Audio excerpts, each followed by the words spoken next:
Hi, this is Rajesh Sharma. ఈ video మీరు చూస్తున్నప్పటికీ తెలంగాణ రాష్ట్ర భవిష్యత్ ముఖ చిత్రాన్ని సమూలంగా మార్చివేసే ఒక గ్లోబల్ సమ్మిట్కు సంబంధించి చాలా అంశాలు క్రమంగా వెలుగు చూస్తూ ఉంటాయి. అయితే గత 2-3 రోజులుగా మనం ప్రధాన దినపత్రికలను, ప్రధాన మీడియా ఛానల్స్ను పరిశీలిస్తే పూర్తిగా ఫోకస్ మన గ్లోబల్ సమ్మిట్ పైనే ఉంది. ఆ గ్లోబల్ సమ్మిట్ ద్వారా హైలైట్ అవుతున్నది భారత్ ఫ్యూచర్ సిటీ.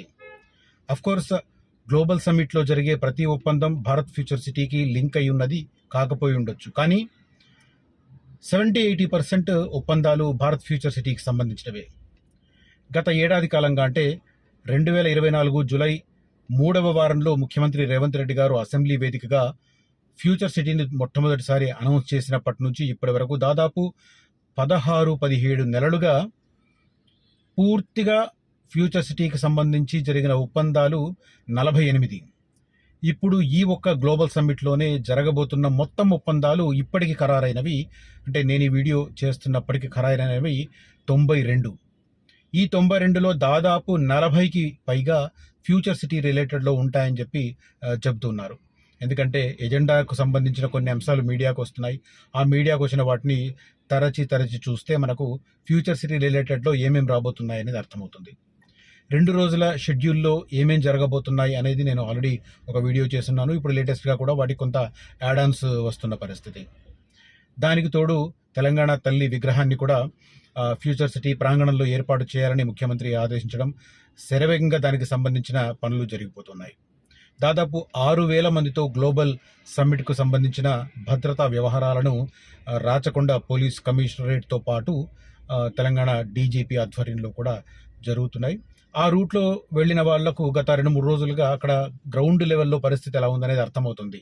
అడుగడుగున తనిఖీలు, తుక్కుగూడ నుంచి ఆల్మోస్ట్ ఎక్కడైతే ఈ బేగర్కంచ దగ్గర ఉన్న గ్లోబల్ సమ్మిట్ వేదిక ఉందో ఆ వేదిక దాకా విపరీతమైన ఒక పండగ వాతావరణం అయితే కనిపిస్తుంది. ఈ పండగ వాతావరణానికి ముగింపుగా మనం డిసెంబర్ 9వ తేదీన రాత్రి 7 గంటలకు డ్రోన్ షోలో చూడబోతున్నాం. దాదాపు 3,000 డ్రోన్లతో అక్కడ తెలంగాణకు రండి, పెట్టుబడులు పెట్టండి అన్న ఒక సందేశాన్ని ప్రపంచానికి చాటేలా డ్రోన్ షో నిర్వహించబోతున్నారు. ఇది ఒక గ్లోబల్ రికార్డు కూడా కాబోతుంది, గిన్నిస్ రికార్డు కూడా కాబోతున్న పరిస్థితి. ఈ నేపథ్యంలో ఏ కంపెనీలు ముందుకొచ్చాయి, ఏ ఒప్పందాలు జరగబోతున్నాయి అనేది కొంత ప్రాథమిక సమాచారం ఉంది. దాంతోపాటు ఏ స్థాయిలో ఒప్పందాలు ఉంటాయి అనేది కూడా కొంత, అంటే ఓవరాల్గా ఎన్ని కంపెనీలు ఎంఓయూలు కుదుర్చుకునే అవకాశం ఉంది, ఆ కంపెనీలు ఎంత పెట్టుబడి పెట్టే అవకాశం ఉంది, తద్వారా ఎంత ఎంప్లాయ్మెంట్ జనరేషన్ చేసే అవకాశం ఉంది, వీటన్నింటినీ క్రోడీకరిస్తే పూర్తిగా మనం ప్లస్ చేసి చూస్తే, కూడి చూస్తే దాదాపు 3 లక్షల కోట్ల రూపాయల ఇన్వెస్ట్మెంట్ హైదరాబాద్కు, తెలంగాణకు రాబోతోంది ఈ గ్లోబల్ సమ్మిట్లో జరిగే ఒప్పందాల ద్వారా. చాలామంది ఏమనుకుంటారంటే ఇదంతా ఏదో పేపర్ వర్క్, ఒప్పందాలు జరుగుతాయి కానీ ముందుకు సాగవు అని అనుకుంటారు. ఈ విషయంలో 2 పరిణామాలు నేను చెప్పదలుచుకున్నాను. ఒకటి, గతంలో లాగా ఈ ఎంఓయూలను కుదుర్చుకొని దాటవేసే పరిస్థితి లేదు. నేను గత 2-3 వీడియోల్లో కూడా కామెంట్ చేశాను. ఈ ఎంఓయూ ఎలా కుదురుతుంది? ప్రభుత్వానికి, ఆయా సంస్థకు కుదురుతుంది. ఆ సంస్థలో ప్రధాన బాధ్యుడు రాష్ట్రంలో ఆ విభాగానికి సంబంధించి, ఆ ప్రభుత్వ శాఖకు సంబంధించిన ప్రధాన అధికారితో ఒప్పందం జరుగుతుంది. అంటే ఇక్కడ కన్సర్న్ మినిస్టర్ ఉండడు, ముఖ్యమంత్రి ఉండరు, ఏదో ఆ మధ్యవర్తిత్వం నిర్వహించిన వ్యవహారాలు ఉండవు. క్లియర్ కట్గా ప్రభుత్వానికి సంబంధించి ఆ సంబంధిత విభాగ అధిపతితో, ఐఏఎస్ అధికారితో, ఆ సంస్థకు సంబంధించిన సీఈఓనో ఎండీనో ఈ కీలకమైన డిగ్నిటరీ ఎవరు ఉంటారో వాళ్ళు సంతకాలు చేస్తారు. సో దీంట్లో ఆ కంపెనీ వెనక్కిపోతే ఆ కంపెనీని ఇతర రాష్ట్రం ఏది నమ్మదు. అబ్బో, ఇది తెలంగాణ ప్రభుత్వంతో ఒప్పందం కుదుర్చుకుంది, మళ్ళీ వెనక్కి తగ్గింది అంటే ల్యాండ్ తీసుకుని పారిపోయే రకంగా ఉన్నారు వీళ్ళు అనే ఒక ముద్ర పడుతుంది. కాబట్టి అలాంటి ముద్ర నుంచి బయటపడడానికి ఆ కంపెనీ సిన్సియర్గా వ్యవహరిస్తుంది. At the same time the same responsibility lies on state government also. ఎందుకంటే స్టేట్ గవర్నమెంట్ ఏదైతే ఫెసిలిటీస్ ఆ సంస్థకు కల్పిస్తామని హామీ ఇస్తుందో ఆ ఫెసిలిటీస్ ఖచ్చితంగా కల్పించాలి. పవర్ కావచ్చు, భూమి కావచ్చు, వాటర్ కావచ్చు, ఇంకేదైనా వనరు కావచ్చు. అది కల్పిస్తున్నప్పుడు ఆ సంస్థ ఖచ్చితంగా ఆ సంస్థను ఏర్పాటు చేస్తుంది. ఒకవేళ ప్రభుత్వం వెనక్కి వెళ్తే ఆ ప్రభుత్వాన్ని ఇంకే సంస్థ నమ్మని పరిస్థితి క్రియేట్ అవుతుంది. అలాంటప్పుడు ఆ ప్రభుత్వానికి సంబంధించిన ప్రతినిధులు ఏ దావోస్కో, ఏ మిగతా పెట్టుబడులను ఆకర్షించే అంతర్జాతీయ వేదికలకో, జాతీయ వేదికలకో ఏ మొహం పెట్టుకొని వెళ్తారు? ఇవాళ ప్రతిపక్షంలో ఉండి రకరకాలుగా మాట్లాడుతుండొచ్చు. అఫ్కోర్స్ ఎవరు ప్రతిపక్షంలో ఉన్నా అదే చేస్తారు. ఒక ఫిల్మ్ సిటీని దున్నిస్తామన్న ప్రకటనలు కావచ్చు, ఇప్పుడు రేపు ఫ్యూచర్ సిటీని ఇంకేమో చేస్తామన్న ప్రకటనలు కావచ్చు, ఇంకేదో కావచ్చు. అదేదో హిల్ట్కి సంబంధించి కూడా జరుగుతున్న పరిస్థితి. సో ఇట్లాంటివి ప్రతిపక్షంలో ఉండి మాట్లాడినవి అధికారంలోకి వచ్చిన తర్వాత ఆ రోజు మీరు అన్నారు అలా అని చెప్పి అడిగే పరిస్థితిని కూడా అవకాశం ఇవ్వని నేతలు, మీడియా నుంచి ఒక ప్రశ్నను కూడా తీసుకుని నేతలు, అలాంటి వాళ్ళ ప్రకటనలు, వాళ్ళ సమస్య, ఇదంతా పొలిటికల్ పక్కన పెడతాం. బట్ జనరల్గా కంపెనీలు వెనక్కిపోవు, ప్రభుత్వాధిపతులు వెనక్కిపోవు. ఇలాంటి సందర్భంలో కుదురుతున్న ఒప్పందాలు ఒక ఎత్తు. రెండవది, ముఖ్యమంత్రి రేవంత్ రెడ్డి గారు ఈ లేటెస్ట్ డెవలప్మెంట్లో ఆయన చేస్తున్నది ఏంటంటే, మీరు ఎంఓయూలు చేసుకోండి, కానీ వాళ్లకు భూమి ఇస్తామన్న హామీ కానీ ఇమ్మీడియట్గా ఎంత ఇస్తామని హామీ కూడా వెంటనే కమిట్ కావద్దు. ఆయా ఒప్పందాలు, సూత్రప్రాయ ఒప్పందాలు కుదిరిన తర్వాత వాళ్ళు ఎంత ఎంప్లాయ్మెంట్ జనరేట్ చేస్తారు, ఎంత ఇన్వెస్ట్మెంట్ చేస్తారో అదంతా క్రోడీకరించుకొని ఆ వాళ్లకు ఎంత స్థలం అవసరం ఉంటుంది రియలిస్టిక్గా. ఎందుకు చెప్తున్నానంటే, దీనికి ఒకే ఒక ఉదాహరణ.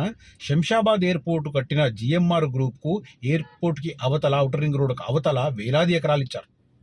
ఆ ఎకరాలను ఆ సంస్థ చూపించుకొని బ్యాంకుల్లో పెట్టుకొని లోన్లు తీసుకొని వేరే దేశాలలో ఎయిర్పోర్ట్లు నిర్మాణం చేస్తుంది, కానీ అక్కడ వాళ్ళకి ఇచ్చిన 1000 ఎకరాలని యూటిలైజ్ చేయట్లేదు. తద్వారా షాద్ నగర్ వైపు ఇన్వెస్ట్ చేసిన చాలామంది ఇన్వెస్టర్లు దెబ్బతింటున్నారు. సో ఇలాంటి పరిస్థితులు ఉత్పన్నం కాకుండా కాంక్రీట్గా ఉండాలనే ఉద్దేశంతో రేవంత్ రెడ్డి గారు గైడ్ లైన్స్ ఇచ్చిన పరిస్థితి. దానికి సంబంధించిన డీటెయిల్స్ కూడా వస్తాయి. బట్ నేను క్లుప్తంగా కొన్ని పాయింట్స్ చెప్తాను. 3 లక్షల కోట్లు. తెలంగాణ రైజింగ్ గ్లోబల్ సమ్మిట్లో పెట్టుబడులకు 50 కంపెనీలు సిద్ధం. రాష్ట్రంలో పెట్టుబడులు పెట్టకపోతే నష్టపోతామన్న భావన పెట్టుబడిదారుల్లో కల్పించేలా సమ్మిట్ నిర్వహణ. ఇప్పటికే 14 కంపెనీలు 1,00,000 కోట్ల పెట్టుబడులపై అవగాహన. తాజాగా మరో 36 సంస్థలతో చర్చలు కొలిక్కి మొత్తంగా 3 లక్షల కోట్ల రూపాయల వరకు పెట్టుబడులు చేరే ఛాన్స్. భూ కేటాయింపులపై మాత్రం డిపిఆర్ ఇచ్చాకే నిర్ణయం. ఒప్పందాల పూర్తి అనంతరం ఫోర్త్ సిటీ పరుగులు పెడుతుంది. వెల్లువెత్తనున్న ఉద్యోగ ఉపాధి అవకాశాలు అంటూ డీటెయిల్స్ కనిపిస్తున్నాయి. సమ్మిట్ ప్రాంగణంలో తెలంగాణ తల్లి విగ్రహం ఇందాక నేను చెప్పాను, దానికి సంబంధించి జరుగుతుంది. అయితే ఇక్కడ ఇంకోటి కూడా, కార్బన్ క్రెడిట్ అనే ఒక విధానాన్ని కూడా ఈ ఒప్పందాలలో భాగంగా ప్రభుత్వం అనుసరించబోతుంది. ఆ కార్బన్ క్రెడిట్ ఏంటి అనేది నేను చివర్లో చెప్తాను, so don't skip the video. అదే రకంగా ఫ్యూచర్ సిటీతో పాటు ఇప్పుడు రియల్ ఎస్టేట్ భూమి కొనసాగుతున్న శ్రీశైలం హైవే, మహేశ్వరం, కందుకూరు, కడతాల్, తర్వాత ఫ్యూచర్ సిటీ ఏరియాకు సంబంధించి ప్రధానంగా మొట్టమొదటి ఎంప్లాయ్మెంట్, పెద్ద ఎంప్లాయ్మెంట్ వచ్చే నక్కర్త మేడిపల్లి, మల్కిజ్గూడ, యాచారం ఏరియా. ఆ తర్వాత సాగర్ హైవేలో కూడా ప్రధానమైన కేంద్రాలు ఉన్నాయి. అదే రకంగా 330 ఫీట్ రోడ్ దగ్గరలో కొంగరకలాన్ ఏరియా. ఇలాంటి హైలైట్ కాబోతున్న వచ్చే 10-12 సంవత్సరాలు ఒక రియలిస్టిక్గా ఉండే ప్రాంతాలలో ఇన్వెస్ట్ చేసుకున్నవారు కనిపిస్తున్న నెంబర్లో నన్ను కాంటాక్ట్ చేయండి. ఇక దీనికి సంబంధించి చూస్తూ ఉంటే 500 ఎకరాలలో సమ్మిట్, 2000 మంది కూర్చునేలా ప్రారంభ వేదిక, ప్యానెల్ చర్చల కోసం 6 సెషన్ హాళ్లు, సీఎం ప్రముఖుల కోసం ఎంఐపి హాల్, వివిధ పథకాల ప్రదర్శనకు వీడియో టన్నెల్, 10,000 మంది పోలీసులతో భద్రత, అడుగడుగున సీసీ కెమెరాలు, ఇవన్నీ దీనికి సంబంధించిన డీటెయిల్స్ అయితే మనకు కనిపిస్తున్న పరిస్థితి. మొత్తం దీంట్లో మెయిన్ నాకు అనిపించింది ఏంటంటే, రాష్ట్ర ప్రభుత్వం ఇప్పటికిప్పుడు ఎవరికి భూ కేటాయింపులపై స్పష్టంగా చెప్పడం లేదు. ఆయా కంపెనీలు తాము ఏం చేయదలుచుకున్నాం అన్న దానిపై సమగ్ర ప్రాజెక్టు నివేదిక డిపిఆర్ ఇచ్చిన తర్వాతనే దాన్ని పూర్తి స్థాయిలో పరిశీలించాకే కేటాయింపులు చేయాలని భావిస్తోంది. ఇదే విషయాన్ని సీఎం రేవంత్ రెడ్డి కూడా ఉన్నతాధికారులకు స్పష్టం చేసినట్టు తెలిసింది. ఏ కంపెనీ ఆర్థిక స్థితిగతులు ఏమిటి, ఇది చాలా ఇంపార్టెంట్. ఆర్థిక స్థితిలో చూసుకోకుండా వాళ్ళకి ల్యాండ్ కనుక ఇస్తే ఆ ల్యాండ్ బ్యాంకుల్లో కుదోబెట్టి వాళ్ళు వేరే పనులు చేసుకుంటారు తప్ప మన పని చేయరు. సో అది కూడా ముందే చెక్ చేసుకోవాల్సిన అవసరం ఉంది. అది ఐడెంటిఫై చేశారు. థ్యాంక్స్. ఏ కంపెనీల ఆర్థిక స్థితిగతులు ఏమిటి, అవి కల్పించే ఉద్యోగ ఉపాధి అవకాశాలు ఏమిటి, ఆ కంపెనీల అడుగుతున్న భూమి ఎంత, ఆ భూమి వాస్తవంగా అవసరమా అన్న వివరాలను పరిశీలించిన తర్వాతే తదుపరి ప్రక్రియ చేయాలన్నది ప్రధానంగా. తర్వాత ఉద్యోగాలకు సంబంధించిన లెక్క తెలియదు మాత్రం ఇప్పుడప్పుడే తెలియదు. ఎందుకంటే భూములు ఎంత ఇస్తారు ఏంటి అనే దాని విషయంలో పూర్తిగా సమీకరించుకున్న తర్వాతనే జరుగుతుంది. ఓవరాల్గా ఈ ప్రాసెస్ జరగడానికి ఎంత టైం పడుతుంది కూడా క్లియర్గా చెప్తాను నేను. ఎందుకంటే ఓవర్ నైట్ ఏది జరగదు. మొన్న ఎవరో ఒకతను ఫోన్ చేసి, నేను ఇవాళ ఇన్వెస్ట్ చేస్తాను, 3 నెలల తర్వాత మీరు దాన్ని ఎంత కమ్మిస్తారని అడుగుతున్నాడు. ఎంత అత్యాశ! 3 నెలలు. నిజానికి 3 నెలల్లో ఆ ప్లాట్ రిజిస్ట్రేషన్ కూడా కాదు ఆయన. ఒకవేళ ఇబ్బందులు ఉంటాయి. లేదంటే జనరల్గా అయితే రిజిస్ట్రేషన్ ప్రాసెస్ 45 రోజులు. సరే, నా దగ్గర పూర్తి డబ్బు ఉంది అన్నా కూడా 15 రోజులు పడుతుంది. సో ఆయన కౌంట్ చేస్తున్నది ఆ 15 రోజులు ఓన్, ఇంకా 2.5 నెలల్లో ఆయనకి ఎంత కావాలి అంతే. ఎంత అత్యాశ. ఇన్వెస్ట్మెంట్ అనేది మినిమం 3 years, మాక్సిమం 6 years చూసుకోండి ప్రస్తుతం ఉన్న పరిస్థితులు. ఒకప్పుడు 10 ఏళ్ళు పట్టేది, బట్ ఇప్పుడు కొంత శరవేగంగా పరిణామాలు చోటు చేసుకుంటున్నాయి కాబట్టి నేను ఆ పీరియడ్ చెప్తున్నాను. పర్టికులర్గా నేను సజెస్ట్ చేసే ఫ్యూచర్ సిటీ 2 వెంచర్లకు సంబంధించి అన్ని జనరల్గా చెప్పట్లేదు నేను. రైజింగ్ సమిట్ సందర్భంగా చోటు చేసుకుంటున్న ఎంఓయూలు ప్రకటనలు కార్యరూపం దాలిస్తే ఇప్పటికీ ఫోర్త్ సిటీలో ఉన్న 13,900 ఎకరాల భూమిలో చాలా భాగం కేటాయింపులు చేయాల్సి వస్తుందని ప్రభుత్వం భావిస్తోంది. డిపిఆర్ల పరిశీలన అనంతరం భూముల కేటాయింపు ప్రక్రియ పూర్తయ్యేందుకు సుమారు 6 నెలల సమయం పడుతుంది. ఇప్పుడు ఎంఓయూలు జరిగాయి, ఇంతకుముందు జరిగిన ఎంఓయూలకు సంబంధించి కాదు, అది ఆ ల్యాండ్ మ్యూటేషన్ జరిగిపోతుంది. ఇప్పుడు కొత్తగా ఈ గ్లోబల్ సమ్మిట్లో జరగబోతున్న వాటికి మాత్రం ల్యాండ్ కేటాయింపులు జరగడానికి 6 months పడుతుంది. 6 నెలల సమయం పట్టవచ్చని అంచనా వేస్తుంది. మొత్తంగా చూసుకుంటే ఒక ఏడాదిలో ఈ ఫోర్త్ సిటీలో పనులు వేగమయ్యే అవకాశాలు కనిపిస్తున్నాయని చెప్పి పూర్తిగా దీనికి సంబంధించిన డీటెయిల్స్ మనకు కనిపిస్తున్న పరిస్థితి. తర్వాత నేను మళ్ళీ ఇంతకుముందు చెప్పాను కదా, ఆల్రెడీ 2 రోజుల కింద వీడియో చేశాను. రిలయన్స్ సంస్థ ఇన్వెస్ట్ చేస్తుంది, ముఖేష్ అంబానీ రంగంలో దిగుతున్నారు ఫ్యూచర్ సిటీలో కొని. వంతారాకు 200 ఎకరాలు, సెంబ్ కార్ప్ సింగపూర్ సంస్థ ఏదైతే ఉందో దానికి సంబంధించి 1000 ఎకరాలు కేటాయింపు వరకు ఆల్మోస్ట్ ఫైనల్ అయ్యింది. నేను 3-4 days బ్యాక్ చెప్పాను దీనికి సంబంధించి. రిలయన్స్ సంస్థకు చెందిన వంతారా వన్యప్రాణి సంరక్షణ కేంద్రానికి 200 ఎకరాలను ఫోర్త్ సిటీలోని కేటాయించుతున్నారు. వన్యప్రాణి సంరక్షణ కేంద్రం వస్తే వెటర్నరీ వైద్యులు, సిబ్బంది, అనుబంధ ఉద్యోగులకు అవకాశం ఉంటుందని ప్రభుత్వం భావిస్తోంది. మరోవైపు సింగపూర్కు చెందిన సెంబ్ కార్ప్ సంస్థ తమకు 1000 ఎకరాలు కేటాయించాలని కోరింది. ఈ 1000 ఎకరాలలో అనేక కంపెనీలు పెట్టుబడులు పెట్టే బాధ్యత తీసుకుంటామని ఒక కన్సార్షియంగా ఏర్పాటు ఈ బాధ్యత చూసుకుంటామంటున్నారు. దాంతోపాటు ఇంకొన్ని సంస్థలు కూడా ముందుకు వచ్చిన పరిస్థితి. ఇక ఇందాక నేను చివరిలో పాయింట్ చెప్పాను చూడండి, ఏది ఏంటది కార్బన్ క్రెడిట్. ఎందుకు ఇది చెప్పాల్సి వస్తుందంటే, కార్బన్ క్రెడిట్కి సంబంధించి ఈ ఫస్ట్ ఫేజ్ కావద్దు, మొత్తం మీద ఈ ఫోర్త్ సిటీ మొత్తం నెట్ జీరో సిటీ అంటే 0% పొల్యూషన్ ఉండే రకంగా ప్రభుత్వం ప్రణాళిక చేస్తుంది. మరి అది సాధ్యమా? ఏమన్నా కంపెనీలు ఉల్లంఘిస్తే ఏంటి? ఇది ప్రధానంగా దీన్ని దృష్టిలో పెట్టుకొని ఎంతవరకు పొల్యూషన్ని కంట్రోల్ చేస్తారో వారికి కొన్ని పాయింట్స్ కేటాయిస్తారు. ఎవరైతే పొల్యూషన్ జనరేట్ చేసే రకంగా నిర్లక్ష్యంతో వ్యవహరిస్తారో వాళ్లకు మైనస్ చేస్తారు. వాళ్లకు మైనస్ చేసిన పాయింట్స్ ఈ పొల్యూషన్ని అరికడుతున్న సంస్థలకు కేటాయిస్తారు. వాళ్లకు పాజిటివ్ పాయింట్స్ వస్తాయి, వాళ్లకు నెగిటివ్ పాయింట్స్ వస్తాయి. ఇది ఓవరాల్గా ఆ కంపెనీకి సంబంధించిన స్కోర్ను కౌంట్ చేయడంలో, క్రెడిట్ స్కోర్ను కౌంట్ చేయడంలో ఉపయోగపడుతుందనే ఉద్దేశంతో కంపెనీలలో ఈ పొల్యూషన్ని అరికట్టడానికి వాళ్ళు సొంతంగా వర్కౌట్ చేయడానికి అని చెప్పి ఈ మెథడ్ను తీసుకుంటున్న పరిస్థితి. దానికి సంబంధించి ఇంకా పూర్తి డీటెయిల్స్ కూడా నేను త్వరలో వెల్లడించే ప్రయత్నం చేస్తాను. రైట్, ఈ కంటెంట్ కనుక మీకు నచ్చితే ఈ వీడియో ఖచ్చితంగా లైక్ చేయండి.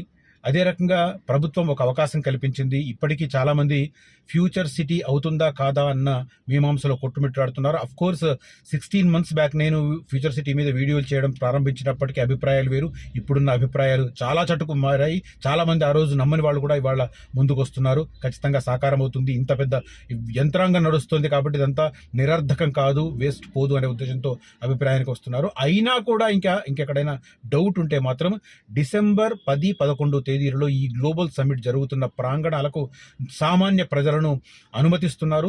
వెళ్ళండి, ప్రభుత్వం ఫ్యూచర్ సిటీలో ఏమేం చేపడుతుంది తెలుసుకోండి, ఏ కంపెనీలు ఇన్వెస్ట్ చేస్తున్నాయి తెలుసుకోండి, ఏ ప్రాంతాలు ఇంపార్టెంట్ కూడా స్టడీ చేయండి.